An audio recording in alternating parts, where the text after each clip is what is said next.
সম্মানিত মুসল্লিয়ান ইকরাম, আজ জুমার খুতবার সংক্ষিপ্ত সময়ে আমাদের আলোচনার বিষয়বস্তু হলো আমাদের পূর্বসূরি যারা ছিলেন সাহাবা ইকরাম, তাবেঈন, তাবে তাবেঈন, এই পূর্বসূরিদের হজের সফর কেমন ছিল, তারা কিভাবে হজ আদায় করতেন,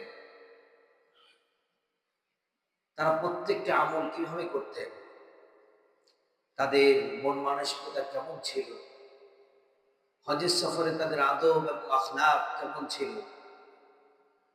তাদের তামান্না, তাদের বাসনা কেমন ছিল, তারা কিভাবে তাওয়াফ করতেন,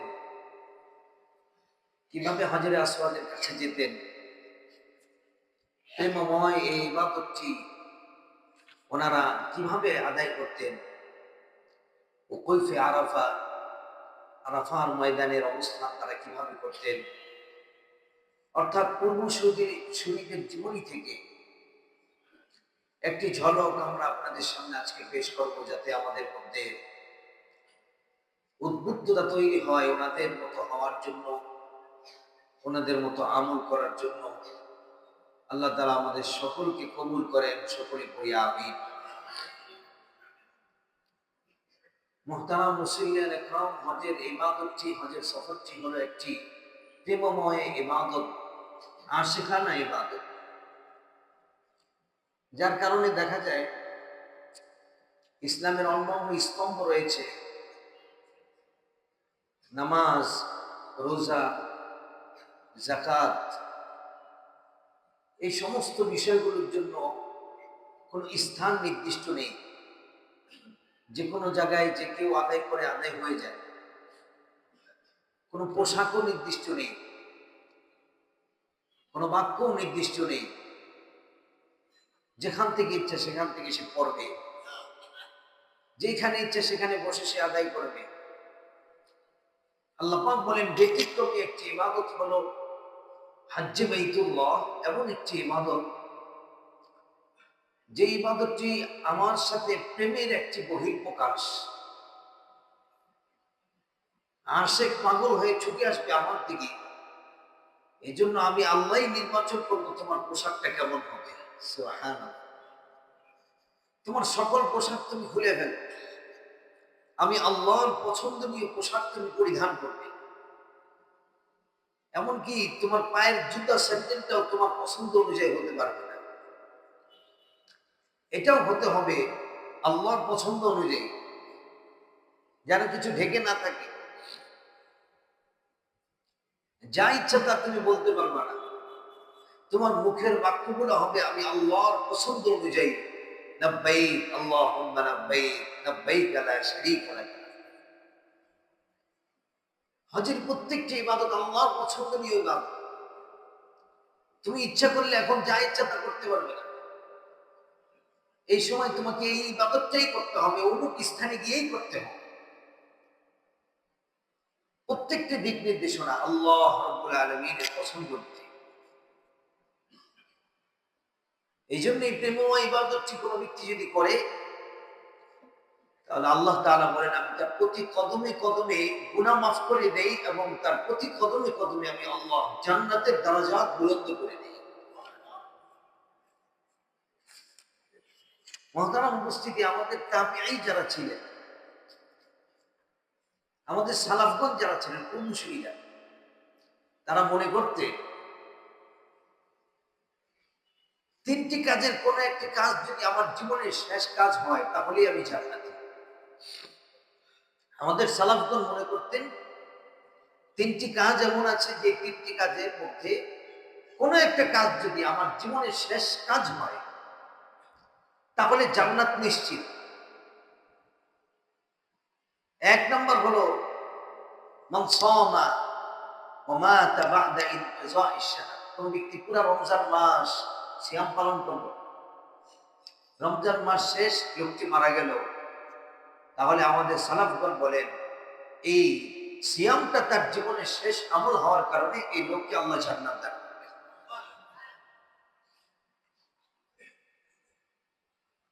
আরো একটি কাজ হলো অমান খরচ হাজ্জান, কোন ব্যক্তি হজের সফরে বের হল, ফাইদা ফারাগা মিন হাজ্জাতিহি, যখন হজের আমলগুলো শেষ, মাতা লোকটা ইন্তেকাল করল। সালাফগণ বলেন জিন্দেগীর শেষ আমল যেহেতু হজের আমল, এই লোককে আল্লাহ নিশ্চিত জান্নাত দান করবেন।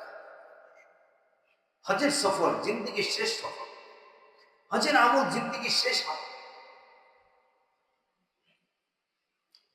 আমাদের সালাফগণ আরো বলেন ওমান খারাজা মুতামিরা, কোন ব্যক্তি উমরা করার জন্য বের হলো, ফাইদা ফারাগা মিন উমরাতিহি, উমরা থেকে যখন ফারিগ হলো, মা তা লোকটা মারা গেল। এই উমরার আমলটি জিন্দেগীর শেষ আমল হওয়ার কারণে আমাদের সালাফগণ মনে করতেন এই লোককে আল্লাহ নিশ্চিত জান্নাত দান করবেন। সিয়ামের আমল, হজের আমল, উমরার আমল, এই তিন আমলের কোন একটা যদি নিজের জিন্দেগীর শেষ আমল হয়, তাহলে তাবেঈগণ সালাফগণ মনে করতেন এই লোকটা জান্নাতি। এই জন্য এই সফরগুলো আমাদের বড়রা পূর্বসূরীগণ কখনো মিস করতেন না। হযরত ওমর রাদিয়াল্লাহু তাআলা আনহু 9 বার হজ্জে বাইতুল্লাহ তিনি আদায় করেছেন। হযরত উসমান রাদিয়াল্লাহু তাআলা আনহু 9 বার হজ্জে বাইতুল্লাহ আদায় করেছেন।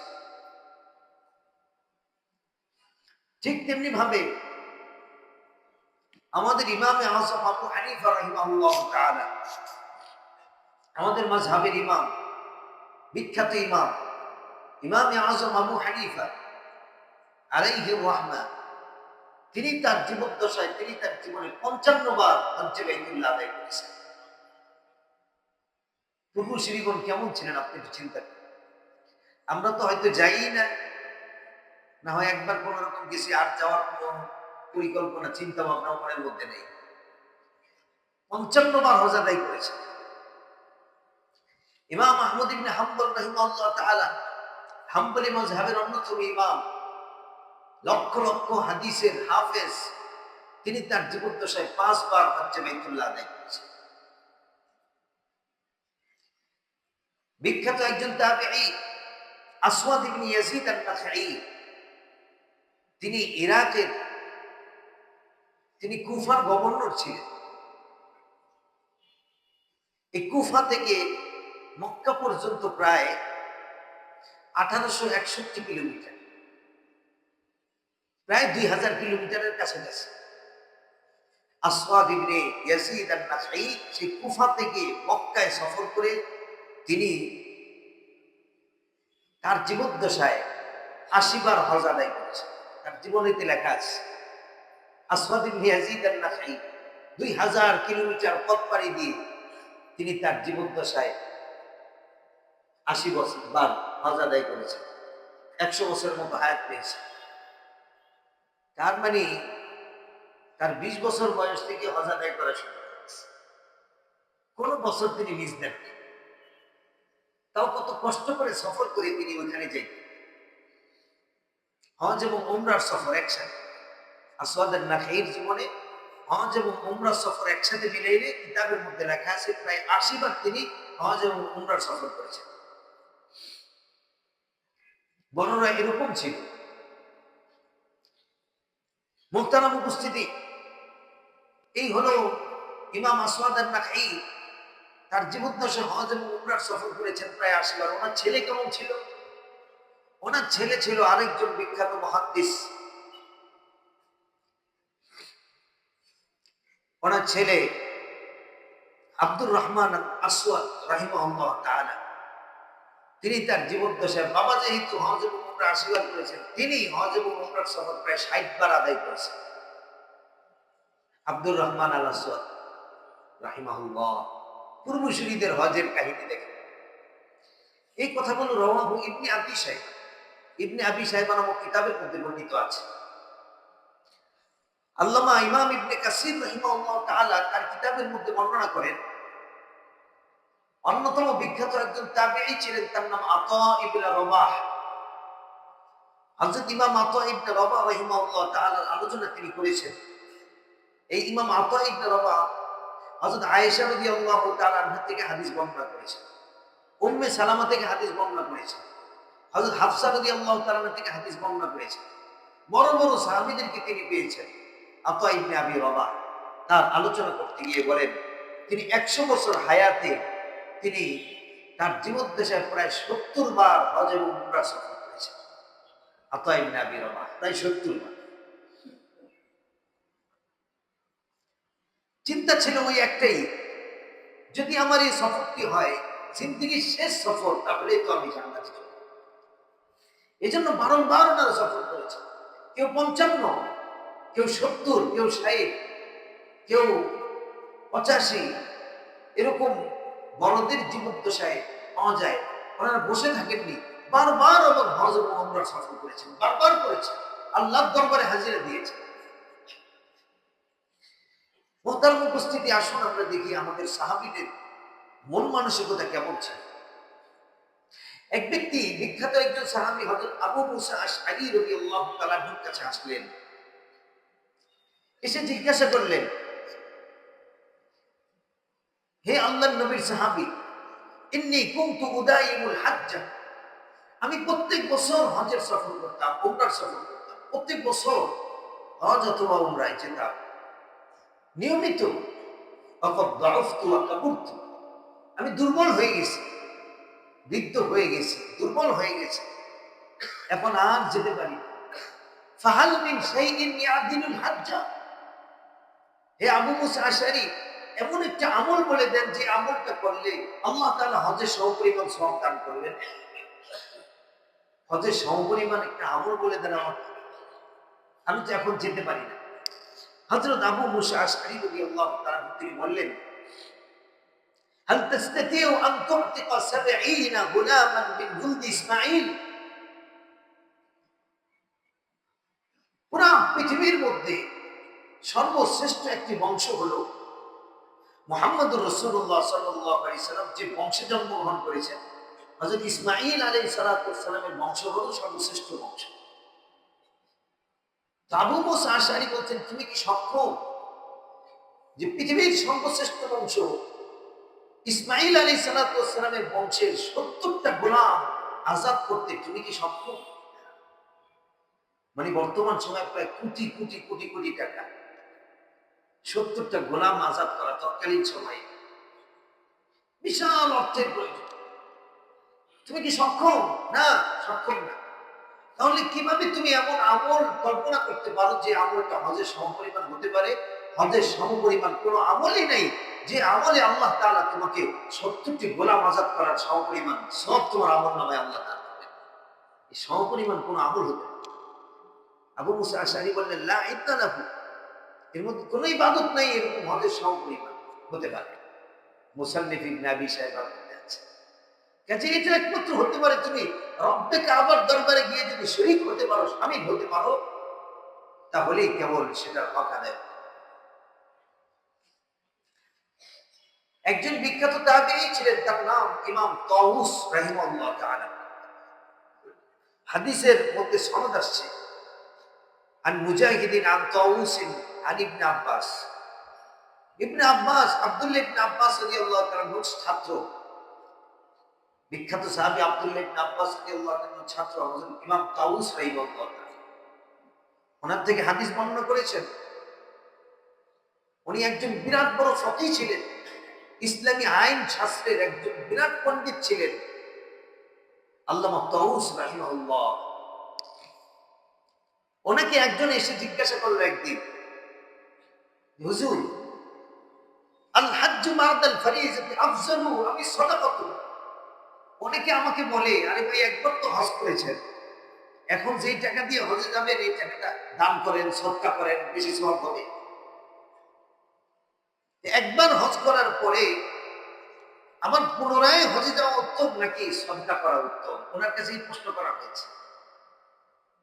আল্লামা তাউস রাহমাতুল্লাহি আলাইহি বলেছেন, আমি একবার হজ করেছি, এখন কি আবার টাকা হলে আবার যাব নাকি এই টাকা আমি সদকা করে দিব? ইমাম তাউস রাহমাতুল্লাহি আলাইহি বললেন, আন নাসবু ওয়াত তা'বু,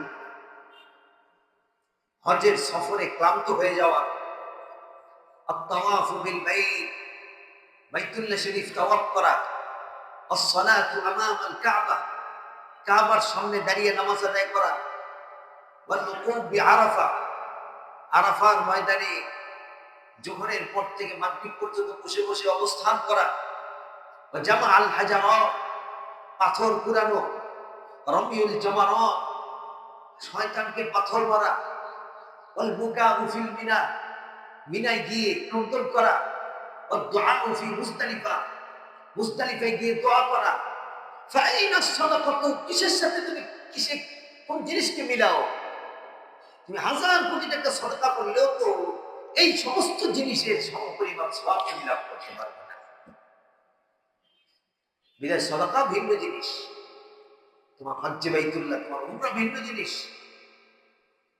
হ্যাঁ, ফুকাহা ইকরাম আবার এই ফতোয়াও দিয়েছেন, যদি কোনো দেশে দুর্ভিক্ষ লেগে যায়, অভাব লেগে যায়, মানুষ না খেয়ে মারা যাচ্ছে, দুর্ভিক্ষ দেখা দিয়েছে, মানুষের কাছে খাদ্য বলতে কিছু নেই, টাকা পয়সা বলতে কিছু নেই, মানুষ মারা যাচ্ছে মরণাপন্ন অবস্থা, হ্যাঁ সে সময় তুমি যদি তোমার হজ ফরজটা আদায় করা না থাকে, ওই সময় তুমি তোমার এই টাকা নিয়ে দুস্থ অসহায়দের সেবায় তুমি ঝাঁপিয়ে যাও। কিন্তু আবার পরক্ষণে ইসলামে কথাও বলেছে, দান করার পরেও যদি কিছু টাকা থাকে, কমস কম ওই টাকা দিয়ে হলেও আল্লাহর ঘরে হাজিরা দিয়ে আসো। তোমার এই কথা বলার কোনো অধিকার নেই আর কতবার হজ করবেন আপনি, আর কতবার উমরা করবেন, এবার কিছু টাকা দান করেন, এই কথা বলার কোনো অধিকার নেই। সাদাকা ভিন্ন জিনিস, দান উমরা এবং হজ ভিন্ন জিনিস। এই কথা বলে আমাদেরকে পিছপা করে দেওয়া হয়, পিছিয়ে দেওয়া হয়। দুটা ভিন্ন জিনিস, ভিন্ন ইবাদত। সালাত সাদাকা ভিন্ন ইবাদত, ঠিক তেমনি ভাবে হজ উমরা আর সাদাকা ভিন্ন ইবাদত। যে যতবার পারো যাও, যতবার পারো আল্লাহর দরবারে হাজির হও, এটা পূর্বসূরীদের মতাদর্শ ছিল। মতার উপস্থিতি এটা বর্ণনা করলাম, আমাদের পূর্বসূরীদের মন মানসিকতা কেমন ছিল, যে কোন ইবাদতই হজের সমপরিমাণ হতে পারে না। এখন আমি আপনাদের সামনে বর্ণনা করব, যারা হজ্জে বাইতুল্লাহ যায়, আমাদের পূর্বসূরীদের আদব কেমন ছিল, ওই জায়গার মধ্যে আখলাক কেমন ছিল, তাদের আচরণ কেমন ছিল, এই বিষয়টা এখন বর্ণনা করব। আখবারে মক্কা নামক একটি কিতাব আছে, ওই কিতাবের মধ্যে বর্ণিত হয়েছে হযরত ওমর ফারুক রাদিয়াল্লাহু তাআলা আনহুকে সাহাবা ইকরাম দেখলেন, হযরত ওমর ফারুক রাদিয়াল্লাহু তাআলা আমিরুল মুমিনিন, জাহানের বাদশা, তিনি হজের সফরে গিয়ে অত্যন্ত সাদা সিধে খোলামেলা, কোনো অনাড়ম্বর, কোনো আরাম নেই, আড়ম্বরপূর্ণ জীবন নেই, সাদা মাথা ভাবে হজের সফরটা তিনি আদায় করছেন, কান্নাকাটি করছেন, দোয়া করছেন, মাটিতে শুয়ে থাকছেন, তেমন কোনো আরামের কোনো পরিকল্পনা নেই, তিনি আল্লাহর কাছে কাঁদছেন। মানুষ তাকে জিজ্ঞাসা করলো, আমিরুল মুমিনিন, আপনার জন্য একটু আরামের একটু বিছানা, একটু অন্য কিছু ব্যবস্থা করে দেই, আপনি সাদা সাদা ভাবে কেন চলছেন, আমরা তো আছি। হযরত ওমর রাদিয়াল্লাহু তাআলা আনহু বললেন, মা না'লামু খায়রান মিন হাদা, এই সফরে এসে কেউ যদি নিজের আমিত্বকে মিটাতে না পারে, তাহলে এই সফরের হক সে আদায় করতে পারল না। এই সফরে এসে কেউ যদি নিজের আমিত্বকে মিটিয়ে দিতে না পারে, আমি আমি আমার স্ট্যাটাস লাগবে, আমার সমস্ত কিছু লাগবে, আমার এটা হলো না কেন, ওটা হলো না কেন, এই নিজের আমিত্বকে যদি এই সফরে এসে মিটিয়ে দিতে না পারে, তাহলে সে হক আদায় করে হজ করতে পারবে না। হযরত ওমর ফারুক রাদিয়াল্লাহু তাআলা সাধারণ জীবন যাপন করতেছেন হজের, এবং তিনি এই কথাটা বলছেন, মা না'লামু খায়রান মিন হাদা, এই সফর থেকে উত্তম কোন সফর আমি দেখি না। এই হলো হযরত ওমর ফারুক রাদিয়াল্লাহু তাআলা আদব নাম্বার 1, নিজেকে মিটিয়ে দেওয়া। 2 নম্বর একটি আদব শুনুন হজে যারা যায় তাদের, যারা যাবেন তাদের জন্য।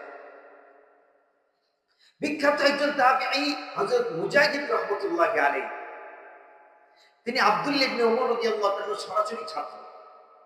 আব্দুল্লাহ ইবনে ওমর সাহাবী, মুজাহিদ হলো তাবিঈ, তিনি সাহাবীকে দেখেছেন। মুজাহিদ রাহমাতুল্লাহি আলাইহি ওনার সনদ আছে, হাদিসের মধ্যে বর্ণিত আছে, আন মুজাহিদিন আন ইবনে ওমর,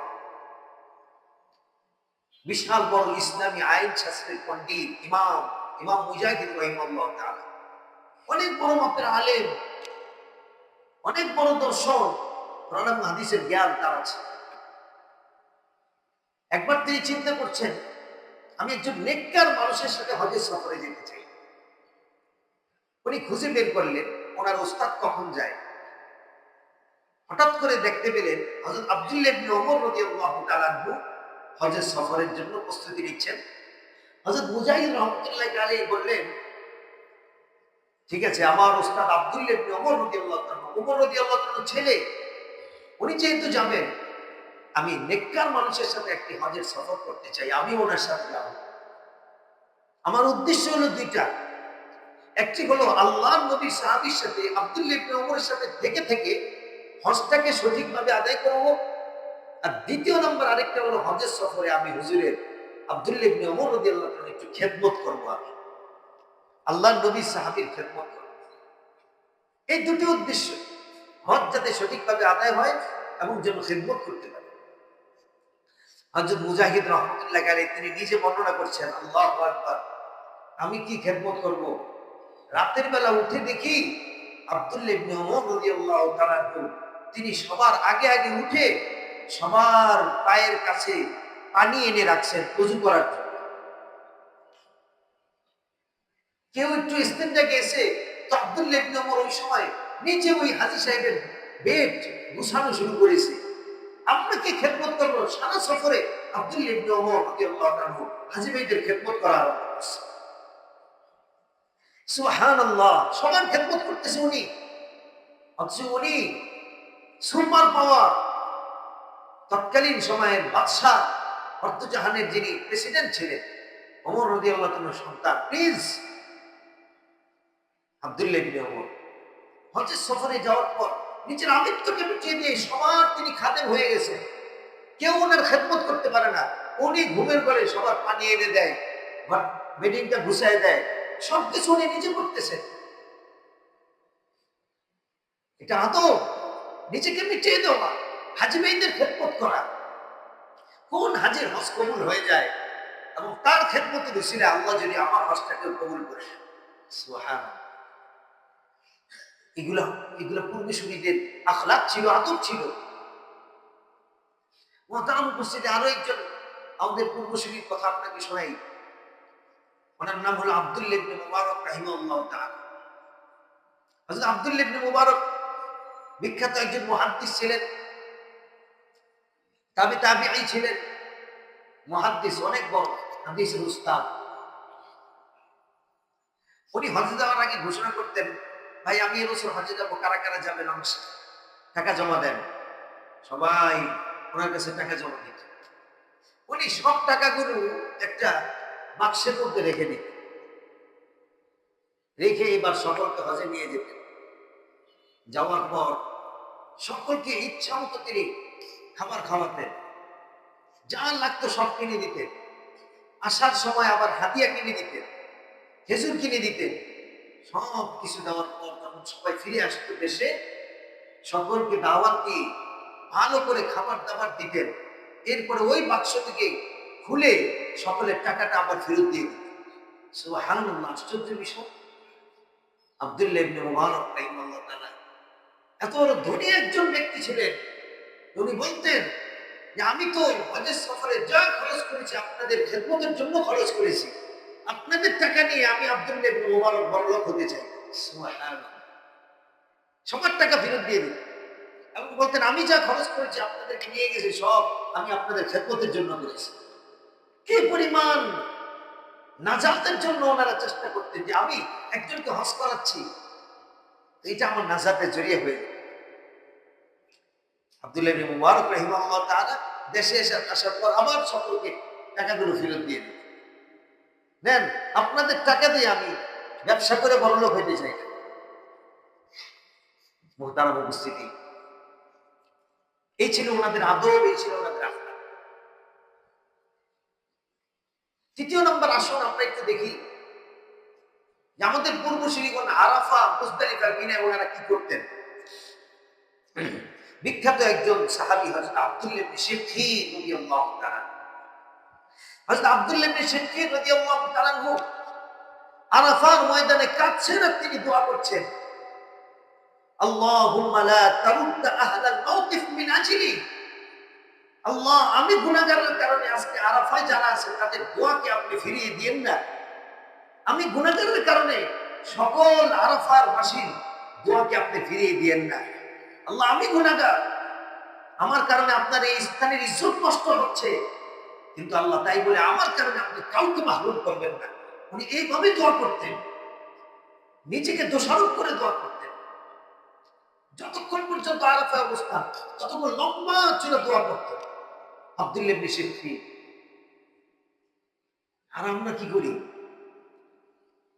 আমি যে আরাফায় ময়দানে আসছি এটা প্রমাণ রাখতে হবে, এটার একটা ভিডিও রাখতে হবে, একটা সেলফি রাখতে হবে, এই আরাফার ময়দানে বসে বসে সমস্ত মানুষের ভিডিও কলে ফোন দিয়ে দেখাইতে হবে, ভাই আমি কিন্তু আসি ঠিকঠাক মতো, দোয়া করেন আপনারা, আমিও দোয়া করতেছি। ওই আপনি দোয়া করতেছেন, আপনি ভিডিও কলেই ব্যস্ত আছেন। পুরা ময়দানে পুরা সময়টাই কাটে আমরা অমুকের সাথে গল্প, অমুকের সাথে গল্প।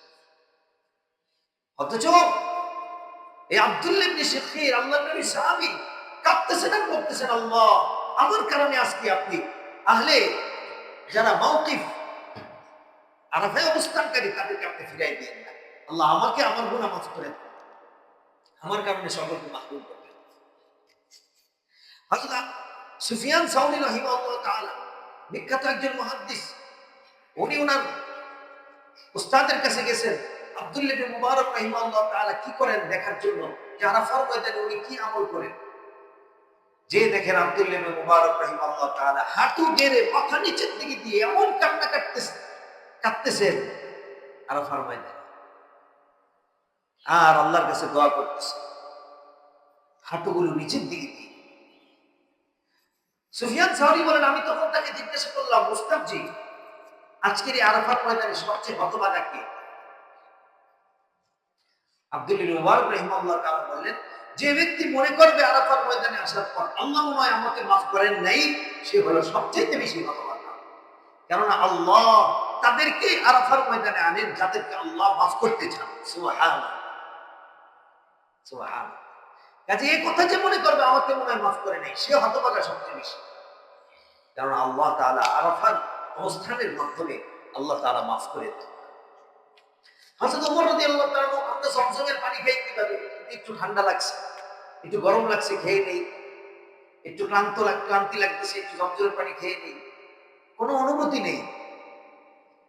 অথচ হযরত ওমর রাদিয়াল্লাহু তাআলা জমজমের পানি খেতেন আর তিনি নিয়ত করতেন, আল্লাহ, জমজমের পানি খাচ্ছি এই জন্য, এই নিয়তে খাচ্ছি যে কিয়ামতের মাঠে যেন আমার পিপাসা না লাগে। সুবহানাল্লাহ।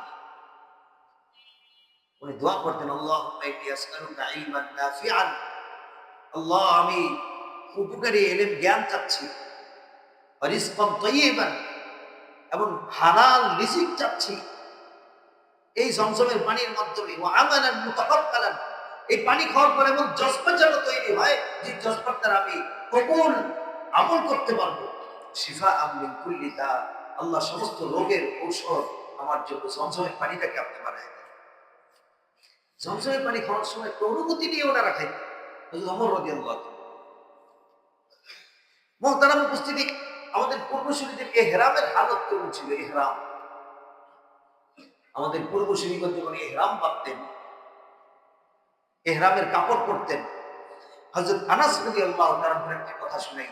আল্লাহর নবী সাহাবী হযরত আনাস রাদিয়াল্লাহু আনহু ইহরাম বেঁধেছেন, ইহরাম থেকে হালাল হওয়ার আগ পর্যন্ত ওনার জীবনের মধ্যে আছে, উনি ইহরাম খোলার আগ পর্যন্ত একটা দুনিয়াবি কথা উনি বলেন নাই, একটা দুনিয়াবি কথা বলেন।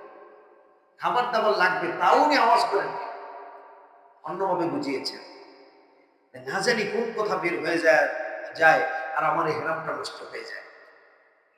হযরত আনাস রাদিয়াল্লাহু তাআলা, হযরত আলী রাদিয়াল্লাহু তাআলা নাতি হযরত আলী হুসাইন রাদিয়াল্লাহু তাআলা ছেলে, হযরত হুসাইন রাদিয়াল্লাহু তাআলার একজন ছেলে ছিল, নাম হলো আলী ইবনে হুসাইন। ওনাকে জাইনুল আবিদিন বলা হতো।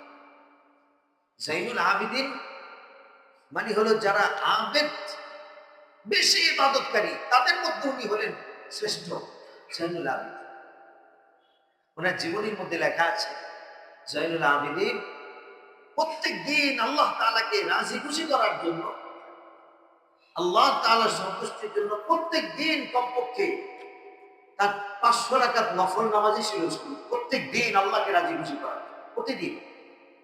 আরো বেশিও লেখা আছে। এত বড় একজন ইবাদতকার ব্যক্তি, উনি হজের সফরে যাওয়ার সময় হেরাম বেঁধেছেন, লাব্বাইক বলবেন তো ওনার হাত পা কাঁপা শুরু হয়েছে। তো আশেপাশের সাথীরা মনে করছেন হুজুর অসুস্থ হয়ে গেছে, মনে হয় অসুস্থ হয়ে গেছে।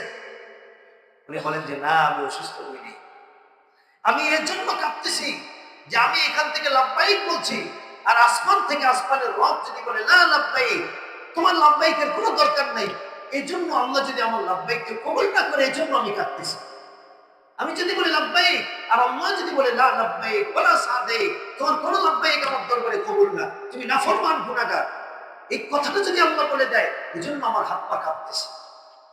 এই হেরামের অনুমতিটা কি? আর আমরা খুব আনন্দের সহকারে এহরাম বাদী, আমাদের সেই অনুমতিটা আসে না। মুহতারাম উপস্থিতি, আমাদের পূর্বসূরীগণ তওয়াফ করতেন কিভাবে? তওয়াফ বিখ্যাত সাহাবী আব্দুল্লাহ ইবনে ওমর, আব্দুল্লাহ ইবনে আব্বাস রাদিয়াল্লাহু তাআলা একসাথে হজের সফরে গেছেন, একসাথে। ওনাদের ছাত্র আতা ইবনে আবি রবাহ, উনি চিন্তা করলেন যে দেখবো আজকে দুইজন সাহাবী কিভাবে তারা তওয়াফ করে, এটা আমাদের জন্য একটা বড় শিক্ষণীয়। ওনারা দেখছেন দুইজন সাহাবী আব্দুল্লাহ ইবনে ওমর এবং আব্দুল্লাহ ইবনে আব্বাস তওয়াফ করছেন, লা ইয়াতাকাল্লামু আহাদুন মা আহাদিন, কেউ কারোর সাথে কথা বলছেন না। তওয়াফের শুরু থেকে মাথা নিচের দিকে দিয়েছেন তো দিয়েছেন, চোখ দিয়ে গড়িয়ে পানি পড়ছে আর দোয়া করতেছেন, তারা একটা কথাও কেউ কারোর সাথে বলছেন না। কিরকম তওয়াফ ছিল তাদের, কিরকম হচ্ছিল। আর আমরা কাবা শরীফকে ধইরাও এদিক দিয়ে আর ছবি তোলার জন্য চেষ্টা করি যে দেশে গিয়ে দেখাইতে হবে যে আমি ধরছি কাবা শরীফ। এই অনুভূতিটা আমাদের মধ্যে নেই। সব অনুভূতি আমাদের সেলফি আর ছবি শেষ করে দিচ্ছে। এক একটা বার ওনারা তওয়াফ করতেন, একজনের সাথে অপরজনের কথা নেই। তাউস বলেন, আতা ইবনে রবাহ বলেন, আমি দেখলাম ওনারা এমন ভাবে তওয়াফ করতেছেন, কেমন জানি পাখি এসে যদি মাথার উপরে বসে, সেই পাখি উড়াল দিয়ে যেতে পারবে না, মনে করবে যে এটা একটা স্থির জায়গা। এমন ভাবে ওনারা তওয়াফ করছে, ধাক্কা ধাক্কি নেই, কিছু নেই, নিচের দিকে দিয়ে। মুহতারাম উপস্থিতি, হযরত আব্দুল্লাহ ইবনে ওমর হাজরে আসওয়াদ চুমা দিতে যাচ্ছেন। উনি বলতেছেন, শোনো, নাযালাল হাজারুল আসওয়াদ মিনাল জান্নাহ, আমি আল্লাহর নবীর কাছ থেকে শুনেছি এই হাজরে আসওয়াদ আল্লাহ তাআলা জান্নাত থেকে সরাসরি দুনিয়াতে পাঠিয়েছেন। আহু আশাদ্দু বায়াউম মিনাল লাবান, দুধের চাইতে সাদা ছিল। ফাসাওয়াদাতহু মিন খাতায়া বানি আদম, বনি আদমের গুনাহ টানতে টানতে পাথরটা কালো হয়ে গেছে। আল্লাহি লা ইয়াবআসান্নাহু ইয়াওমাল কিয়ামা, আল্লাহর কসম কিয়ামতের দিন আল্লাহ এই পাথরটাকে উঠাবেন। লাহু আইনানি ইউবসিরু বিহিম, এই পাথরের দুটি চক্ষু আল্লাহ দান করবেন, যে চক্ষু দিয়ে তাকিয়ে তাকিয়ে সে মানুষ দেখবে। ওয়ালাহু লিসানুন ইয়ানতিকু বিহি, একটা জবান দান করবেন, যে জবান দ্বারা সে কথা বলবে। ইয়াশফাউ বিহি আলা মান ইসতালামা লাহু বিহাক্কিন, পরিপূর্ণ হক আদায় করে যে হজ করেছে, তাকে স্পর্শ করেছে, চুম্বন করেছে, তার পক্ষে হাজরে আসওয়াদ সুপারিশ করবে। সুবহানাল্লাহ। এই জন্য ভাই জিন্দেগিতে একবার হলেও যাওয়ার জন্য দিলের ভিতরে ইস্তেহা তৈরি করি। ফুকাহায়ে কেরাম বলেন, কেউ স্পর্শ করতে পারে নাই, দূর থেকে হাত দিয়ে এভাবে বলেছে বিসমিল্লাহি আল্লাহু আকবার, চুম্বন করেছে। এটাও হাজরে আসওয়াদ চুম্বন করার সপরিমাণ সওয়াব আল্লাহ দান, তার গুনাহগুলো আল্লাহ মাফ করে দেন। যদি মানুষকে কষ্ট দেওয়ার উপক্রম হয়, ধাক্কাটা কি হবে, কষ্ট হবে। হযরত ওমর ইবনে খাত্তাব বলেন, মান আতাকাল হাজ্জা, কোন ব্যক্তি হজ করার সামর্থ্য রাখলো, ফালাম ইয়াহুজ্জা, হজ করলো না, ফাসাওয়াবুন আলাইহি ইয়াহুদিয়ান মাতা আও নাসরানিয়ান, সে ইহুদি হয়ে মারা গেল না নাসারা খ্রিস্টান হয়ে মারা গেল, আল্লাহ তাআলা সেটা কোনই পরোয়া করেন না। অর্থাৎ তার মৃত্যুটা ভালো হইল না, তার মৃত্যুটা ভালো হইল না। আর যে ব্যক্তি আল্লাহর জন্য হজ করলো, রাজাআ কায়াউমিন ওয়ালাদাতহু উম্মু, আল্লাহ তাআলা বলেন আমি তার গুনাহগুলো মাফ করে নতুন একটা জীবন আমি তাকে দান করে দিই। সুবহানাল্লাহ। এই জন্য আজকের আলোচনা ছিল পূর্বসূরীদের হজের সফর কেমন ছিল। এক একজন বারংবার হজ করেছে, কাজে আমরা যারা গিয়েছি আবারও যাওয়ার জন্য আশা রাখি, আর যারা যেতে পারেনি আশা রাখি যে আল্লাহ তৌফিক দিলে যাবো ইনশাআল্লাহ। বলে তাদের আদব কেমন ছিল, তাদের আখলাক কেমন ছিল, মন মানসিকতা কেমন ছিল, আরাফার ময়দানে দোয়া কেমন ছিল, তওয়াফ কেমন ছিল, হাজরে আসওয়াদের চুম্বন কেমন ছিল, সমস্ত কিছু আপনাদের সামনে তুলে ধরা হলো যেন আমাদের প্রতি স্পৃহা তৈরি হয়। আল্লাহ তাআলা আমাদের সকলকে কবুল